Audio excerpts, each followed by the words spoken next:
Мен және де тіс дәрігері. Сәлеметсіз бе? Сәлем, балақай. Ағай, мен мына тісім құртта кетіп еді. Аға, қазір отыра тұр. Ағай, сіз не істеп жатсыз? Қазір тоқта, сүйісіп жатырмын. Қоймаңызшы, ағай.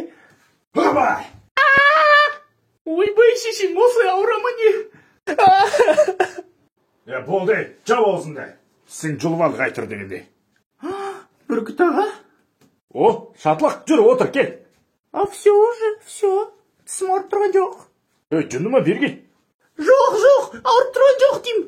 Так.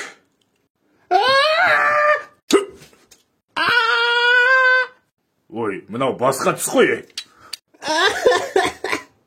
Қайта басқа тіс қой. Болды. Рахмет, Бүркіт аға. Түмә келем енді. Қалай келейін деп жүрсің? Сен тісің бәрін жұлтсам ғой.